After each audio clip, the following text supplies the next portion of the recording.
So we'll try and do part three. Or so, where were we last? We were at the bit where they had run down the stairs with the gun at my face, shouting, "We can do this because of what happened last time." And that was in response to me asking, "Why are you here? Where's the warrant?" Of course, there was no warrant, and I was never told at any point why they were in my home, why they had breached my door, and why there was a full SWAT team in full SWAT gear, masked, machine guns, riot shields, bullet shields, everything um, in my door with guns pointed at my face. So he ran downstairs, um, ran the gun to my face, shouting, "We can do this because of what happened last time." Which, for the legal eagles out there, I don't think, I'm fairly sure that's not a legal reason, but maybe it is in some archaic law. Two more men followed him, and I was handcuffed roughly at gunpoint, and they made sure the cuffs were tight enough to be pinching nerves, tighter than necessary. Some uniformed guards followed, and in court documents, and as stated before the Honourable Judge Melanie Greeley, I always refer to this as I was searched at gunpoint by 2.5 guards. I say 2.5 guards because two guards went through my pockets very slowly, all at gunpoint. Um, Remember, I was wearing house clothes, so a t-shirt and shorts, sock. Not actually, I don't even think I wasn't even wearing socks. I don't think. Maybe socks. No underwear, and that was it. Like it was 8:45 on a Saturday, and while two guards went through my pockets, checking the lint for things every in my pockets because there was nothing in my pockets. They were house clothes. A guard stood behind me, and while whispering, kind of, or breathing, or like that, sort of like that, kind of, in my ear, repeating, "This is for our safety and yours." He just molested my genitals. Um, I've been pat down before. I've been searched before. I've been searched in airports. I've been taken to the spare room because I look weird so that they can search me more intensely. I've had more intense searches. I've been searched by guards at festivals. I've been searched, you know, and we're all kind of aware what a search feels like.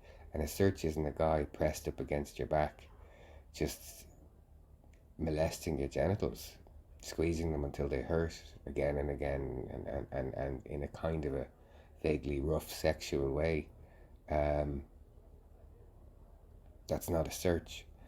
That's sexual assault. That's molestation. Um, and then after that, I was taken to my bed and held at gunpoint, um, so that Garda Brian Gillen could come in and taunt me about my name change and my gender identity and my sexuality. Uh, which he did, although that didn't go as well as he thought it was going to go because he walked in after quite a long time. I was held in my bed for a long time at gunpoint, while one band guard made weird comments about how messy my apartment was, even though most of it was in boxes. Uh, I heard them smashing things, but I couldn't find out what they smashed.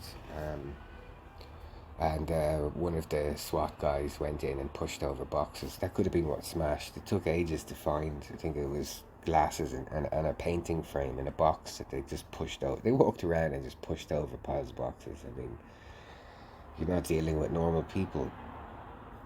Uh, so, Garda Gillen, that took ages. I was just sitting on my bed, handcuffs, with, with them all there after having with sore genitals because I had just been molested, and that was sexual assault number one. Um, I can guarantee it wasn't a search. Um, you know, at that point I was 39 years old, and I'd been searched in airports all over the world.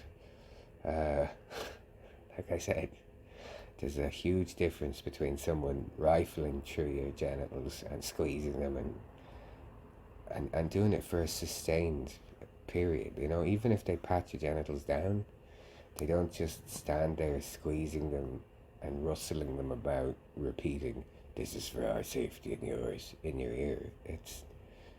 But mark that point, because that was both search number one, and remember, I've been in my house clothes, so there was nothing, and it was also sexual assault number one. And I will get to the rest of the sexual assaults and explain how they use this to dehumanize.